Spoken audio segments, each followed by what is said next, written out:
서울 관악구의 한 골목길. 눈에 잘 띄는 노란색 사각형이 바닥에 표시되어 있습니다. 노란색으로 포장된 전봇대엔 CCTV와 비상벨이 설치되어 있고 누가 뒤따라오는지 볼 수 있는 거울도 달려 있습니다. 이른바 여성 안심 귀갓길. 치안 수요가 많은 곳 위주로 작년 말 현재 전국 2,000곳 가까이 지정되어 있습니다. 관악구의 경우 14곳이 운영 중입니다. 최근 강력범죄가 잇따르면서 확대하자는 의견도 나옵니다. 뉴스에서도 안 좋은 그런 사건사가 많이 일어나고 하니 또 저희 아이도 지금 학생이지만 불편하고 무서워요. 당연히 확대돼야 된다고 생각해요. 관악구도 지난해 3군데를 더 설치하기로 하고 예산안을 제출했습니다.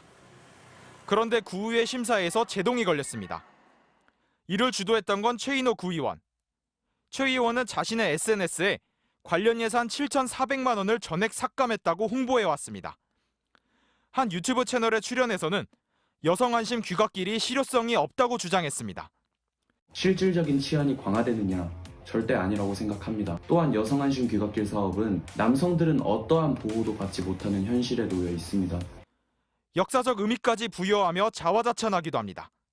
제가 한 대한민국 최초 여성 안심 귀갓길 전액 삭감은 관악구에서 여성 친화 사업을 폐기하고 국민 친화 사업으로 나아갔다는 데 있어서 역사적인 의미가 있다고 생각합니다. 지난 17일 관악구 둘레길 성폭행 사건 이후 최 의원의 이 같은 행보가 알려지며 관악구 의회 홈페이지에는 항의와 사퇴 요구가 빗발쳤습니다. 이에 대해 최 의원은 입장문을 내고 예산 삭감은 관악구 의회 협상 과정을 통해 결정된 내용이며 예산 삭감을 해서 성폭력 사건이 일어났다는 것은 악의적 선동이라고 맞섰습니다.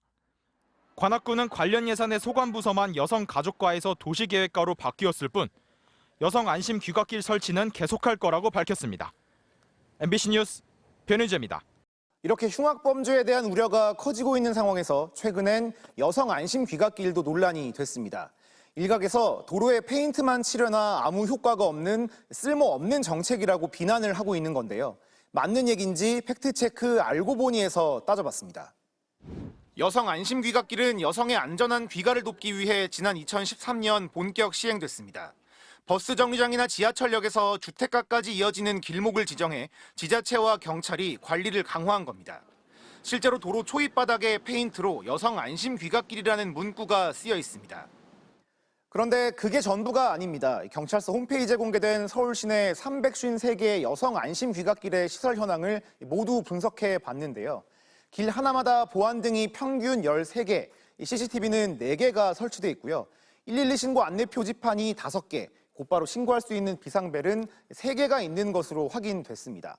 길을 더 밝고 투명하게 해서 범죄를 예방하는 시설과 만일의 사태에 쉽게 신고할 수 있는 조치가 함께 마련되어 있는 겁니다. 바닥에 글자만 써놨다는 건 사실이 아니라는 얘기입니다. 실제 범죄 예방 효과는 통계로 확인할 수 있습니다. 지난 2019년 정부 출연 연구기관이 범죄 예방 환경 조성 사업을 실시한 서울 5개 지역의 변화를 분석했습니다. 사업 내용을 보면 CCTV와 보안등 확대, 표지판 설치 등 여성 안심 귀갓길과 유사하고 실제로 이 중 3곳에 여성 안심 귀갓길이 지정돼 있었는데요. 사업 시행 이후 이들 지역의 살인, 강도, 절도 등 5대 범죄는 해마다 큰 폭으로 감소해 서울 전체보다 감소폭이 훨씬 컸습니다. 특히 평균 절도 건수는 62%나 줄었고 주변 500m 지역까지 범죄 발생이 감소한 것으로 나타났습니다. 이처럼 여성 안심 귀갓길이 여성뿐만 아니라 지역 주민 모두에게 범죄 예방 혜택을 주고 있다는 점에서 아무 효과가 없다는 주장은 근거가 없어 보입니다. 알고 보니 이준범입니다.